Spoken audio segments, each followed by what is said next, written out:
and Congressman John Fleming of Louisiana. Gentlemen, thanks very much for coming in. It's not only Biden, but earlier today we heard from the president, we heard from Kathleen Sebelius. Let me play a couple of clips. So there's no excuse for it. And I take full responsibility for making sure it gets fixed ASAP. So let me say directly to these Americans, you deserve better. I apologize. I'm accountable to you for fixing these problems. All right, Congressman, so you accept her apology? Are you willing to work with her to fix, to repair Obamacare? Well, Wolf, as you know, I've called for her resignation along with 32 other colleagues. I really have to stand by that.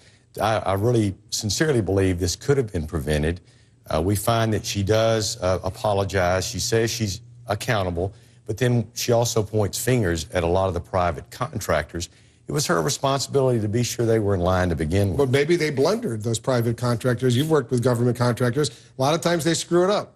Yes, but again, she's in charge. She's the CEO of that operation, and the CEO has to make sure it gets done the first time. So you still want her out? Yes. What are you going to say about that? Well, I don't think she should resign. I'm less concerned with her resigning than I am with fixing it and making Obamacare work correctly. I mean, that's what I care about. Have you lost confidence in this whole program as a result of the blunders involving the website? No, I think the concept of national health care is an important one. We have 48 million Americans right now who are uninsured under the Affordable Care Act. We think that'll at least be cut in half or maybe even more. And we all know the good things that we have.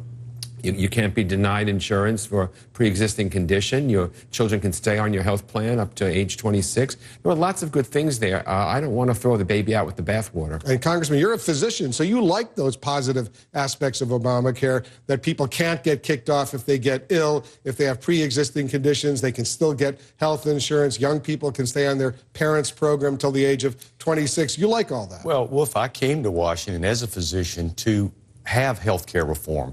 I saw we had a problematic system and wanted to fix it.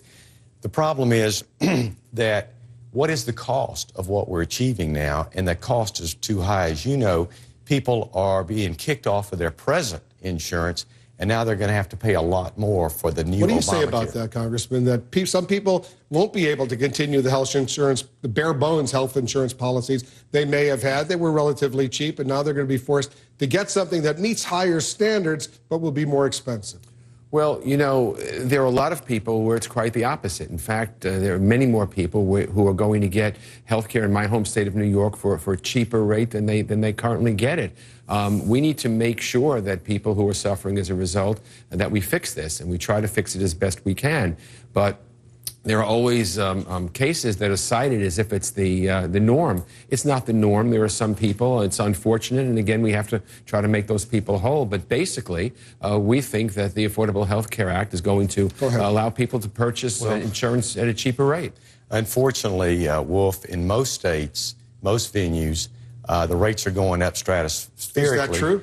For men, 100% on average increase. This comes from the Manhattan Institute. Women, 62%. And as for universal coverage, never less than 30 million Americans will be uncovered, uninsured under Obamacare, and that's in years to come. Is that true? No, I don't believe it's true at all. Look. That's the CBO that says what we should have had in affordable health care is we should have had, frankly, the Republicans cooperating with Democrats to try to have a bill that would be bipartisan, that would move the country forward.